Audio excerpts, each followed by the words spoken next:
ঢাকার আকাশে তখনও ভোর আসেনি। শহরের এক কোণে আলো জ্বলছে, নরম হিসেবি নির্লজ্জ। পর্দা টানা, জানালা বন্ধ। বাইরে দেশের সকাল, ভেতরে অন্য দেশের রাত। টেবিলের ওপর ছড়িয়ে আছে নথি। নথির শিরোনামে বাংলাদেশ, কিন্তু সিদ্ধান্তের ছায়া পড়েছে সীমান্তের ওপারে। একজন নতুন রাজনৈতিক নেতা চেয়ারে বসে নেই, ঝুঁকে বসে আছে, কণ্ঠটা নিচু, চোখে তাড়াহুড়া। স্যার, আপনি আমার অনুপ্রেরণা। শেখ হাসিনা যেভাবে দেশটা সামলেছেন, আমিও সেভাবেই চলব। আপনি যা বলবেন তাই মানব, শুধু নির্বাচনটা পার করিয়ে দিন। লাইনের ওপাশে নীরবতা। এই নীরবতা পরিচিত। চুক্তির আগে শয়তানের হাসি। কল কেটে যায়, ঘরে শব্দ নেই, শুধু দেশের মানচিত্রে পড়ে থাকা এক দীর্ঘ ছায়া। ঠিক এ সময়েই চায়ের দোকানে, বাস স্ট্যান্ডে, গ্রামের উঠোনে মানুষ কথা বলছে। তারা জানে না কে কাকে কি বলছে, কিন্তু তারা টের পাচ্ছে আবার কেউ দেশটা বিক্রির দর কষাকষি শুরু করেছে। 2026 সালের নির্বাচনের ঠিক আগের মুহূর্তে ভারত যে আচমকা নতুন এক নিরাপত্তা বয়ান সামনে আনছে তা হঠাৎ নয়।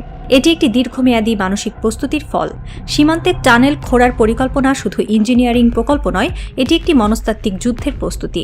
উপরিভাগে কথা বলা হচ্ছে যোগাযোগ নিরাপত্তা, রেল চলাচল ও কৌশলগত স্থিতিশীলতার, কিন্তু ভেতরে ভেতরে তৈরি হচ্ছে যুদ্ধের মানচিত্র, যেখানে বাংলাদেশকে আরেকটি স্বাধীন রাষ্ট্র হিসেবে দেখা হচ্ছে না, বরং একটি ভূখণ্ড হিসেবে ব্যবহারের চিন্তা স্পষ্ট।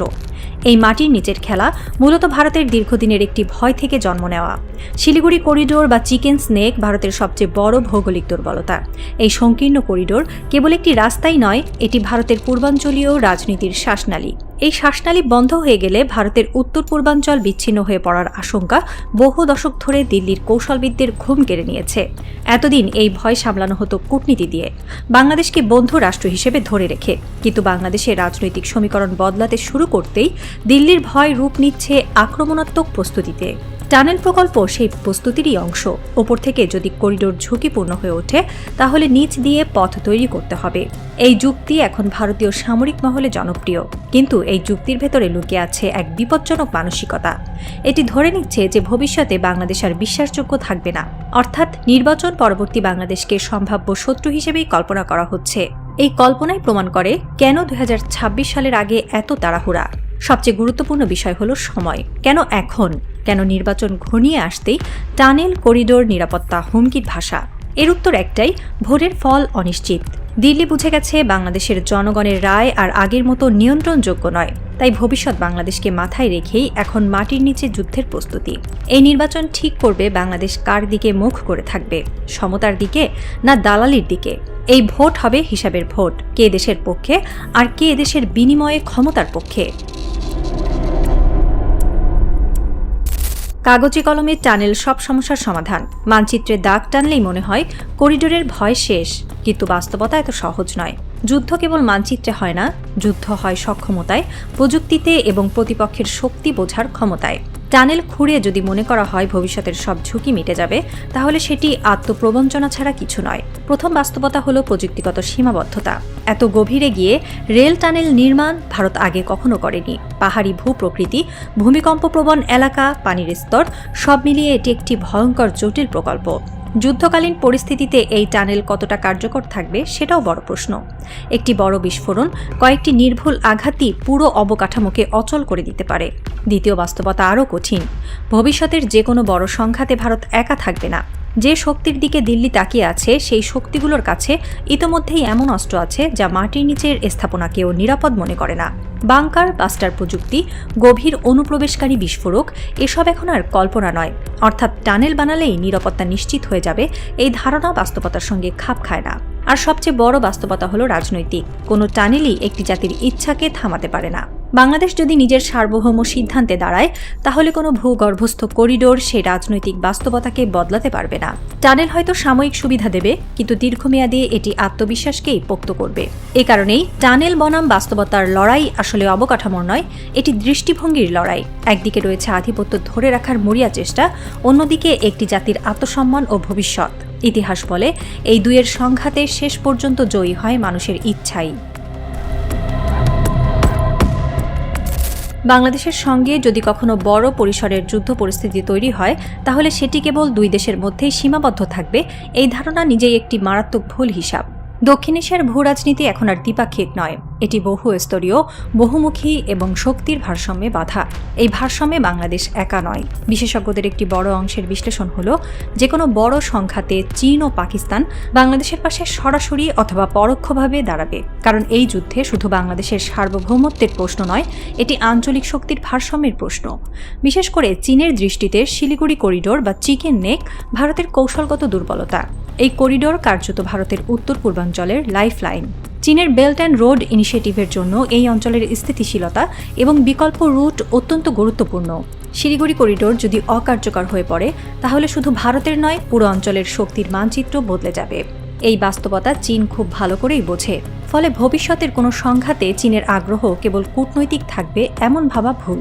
এই প্রেক্ষাপটে ভারতের টানেল প্রকল্প কার্যত একটি ভুল নিরাপত্তা ধারণার উপর দাঁড়িয়ে আছে। চীনের কাছে এমন প্রযুক্তি রয়েছে যা মাটির নিচের অবকাঠামোকেও অচল করে দিতে সক্ষম। আধুনিক যুদ্ধ এখন আর উপর নিচের বিভাজনে আটকে নেই। স্যাটেলাইট নজরদারি, গভীর অনুপ্রবেশকারী অস্ত্র, নির্ভুল আঘাত, সব মিলিয়ে টানেল আর নিরাপদ আশ্রয় নয়। পাকিস্তানের অভিজ্ঞতাও এখানে গুরুত্বপূর্ণ। সাম্প্রতিক সংঘাতগুলোতে প্রমাণ হয়েছে, ভারত যখন কোনো দেশের সঙ্গে সংঘাতে জড়ায়, তখন সেটি দ্রুত আঞ্চলিক ও বৈশ্বিক রূপ নেয়। তুরস্ক, মধ্যপ্রাচ্যের শক্তি, এমনকি পশ্চিমা শক্তিগুলোর ভূমিকাও তখন নিরপেক্ষ থাকে না। অর্থাৎ যুদ্ধের মাঠ এক দেশের সীমান্তে আটকে থাকে না। বাংলাদেশের ক্ষেত্রে এই সমীকরণ আরও জটিল, কারণ এখানে যুক্ত হয় বঙ্গোপসাগর, যুক্ত হয় সামুদ্রিক বাণিজ্য পথ, যুক্ত হয় দক্ষিণ পূর্ব এশিয়ার নিরাপত্তা। ফলে কোনো সংঘাতে বাংলাদেশকে একা করে দেখার চেষ্টা কৌশলগত অন্ধত্ব ছাড়া কিছু নয়। এই বাস্তবতায় টানেল কোনো গেম চেঞ্জার নয়, বরং এটি ভুল আত্মবিশ্বাসের প্রতীক। যুদ্ধ যদি আসে, সেটি একা আসবে না। আর সেই যুদ্ধের মানচিত্রে বাংলাদেশ কোনো বিচ্ছিন্ন ভূখণ্ড নয়, এটি একটি বৃহত্তর আঞ্চলিক দাবার বোর্ডের কেন্দ্রবিন্দু। বাংলাদেশের মানুষের জন্য 12ই ফেব্রুয়ারির নির্বাচন কেবল একটি সাংবিধানিক প্রক্রিয়া নয়, এটি একটি চূড়ান্ত পরীক্ষা। এই নির্বাচন ঠিক করে দেবে রাষ্ট্র নিজের হয়ে কথা বলবে নাকি আবারও অন্যের হয়ে সিদ্ধান্ত নেবে। ঠিক এই মুহূর্তেই বিভিন্ন রিপোর্ট, ফাঁস হওয়া আলোচনা এবং কূটনৈতিক গুঞ্জনে উঠে আসছে এক অস্বস্তিকর সত্য। কিছু রাজনৈতিক নেতা ক্ষমতার বিনিময়ে দেশের সার্বভৌমত্ব বর্গা দিতে প্রস্তুত। শোনা যাচ্ছে, দিল্লির চাহিদা মাফিক বাংলাদেশকে চারদিক থেকে কৌশলগতভাবে ঘিরে ফেলার পরিকল্পনায় অনেকে নীরব সম্মতি দিচ্ছে। সীমান্ত, করিডর, কানেক্টিভিটি সবকিছুই যেন দর কষাকষির টেবিলে। বিনিময়ে একটাই চাওয়া, ক্ষমতা। জনগণের ভোট নয়, বিদেশি আশীর্বাদ। এই বাস্তবতা বাংলাদেশের রাজনীতিতে নতুন নয়, কিন্তু এবারের পার্থক্য হলো মানুষ সবকিছু দেখছে। দিল্লির সুরে কথা বলার পুরনো কৌশল আর কাজ করছে না, কারণ জনগণ এখন বুঝে গেছে এই সুরের আড়ালে থাকে অসম চুক্তি, একতরফা সুবিধা এবং দীর্ঘমেয়াদী পরাধীনতা। যারা ভাবছে আগের মতোই বিদেশি ছায়া নিয়ে নির্বাচন পার করা যাবে, তারা সময়কে ভুলভাবে পড়ছে। 12ই ফেব্রুয়ারির ভোটকে ঘিরে তাই এক অদৃশ্য দ্বন্দ্ব তৈরি হয়েছে। একদিকে রয়েছে ক্ষমতার লোভে বর্গা দিতে প্রস্তুত একটি গোষ্ঠী, অন্যদিকে রয়েছে আত্মমর্যাদার প্রশ্নে আপোষহীন জনতা। এই জনতা আর নীরব দর্শক নয়, তারা জানে একবার যদি রাষ্ট্রকে দর কষাকষির পণ্যে পরিণত করা হয়, তাহলে তার মূল্য দিতে হয় প্রজন্মের পর প্রজন্ম। এ কারণেই দিল্লির সুরে কথা বললে প্রতিহত হবে। এটি এখন আর স্লোগান নয়, এটি একটি রাজনৈতিক বাস্তবতা। মানুষ সিদ্ধান্ত নিয়েছে, এবার ভোট শুধু নেতা বাছাই করবে না, বাছাই করবে পথ। পরাধীনতার পথ না আত্মমর্যাদার পথ। এই নির্বাচন তাই শুধু ব্যালটের হিসাব নয়, এটি ইতিহাসের সামনে দাঁড়িয়ে দেওয়া একটি জবাব। সেই নতুন নেতা জানালার পাশে দাঁড়িয়েছিলেন, নিচে শহরের আলো দেখছিলেন, কিন্তু আলো তাকে আশ্বস্ত করছিল না। ফোনটা হাতে নিয়ে তিনি আবার নম্বর ডায়াল করলেন। কণ্ঠ এবার একটু কাঁপছে। স্যার, তিনি বললেন, ওরা ভয় পাচ্ছে না। এই নতুন প্রজন্ম, জেনজি, ওরা হাসিনার সময় যা দেখেছে তার চেয়েও সামনে যেতে পারে। লাইনের ওপাশে কয়েক সেকেন্ড নীরবতা, তারপর সেই পরিচিত কণ্ঠ, ঠান্ডা, হিসেবি, আত্মবিশ্বাসে ভরা। এই কণ্ঠে ভয় নেই, আছে অবজ্ঞা। ভয় দেখাবে, কণ্ঠটা বলল। হাসিনার চেয়েও কঠোর হতে হবে, আইন, বাহিনী, দমন, সবকিছু। নতুন নেতার কপালে ঘাম জমল।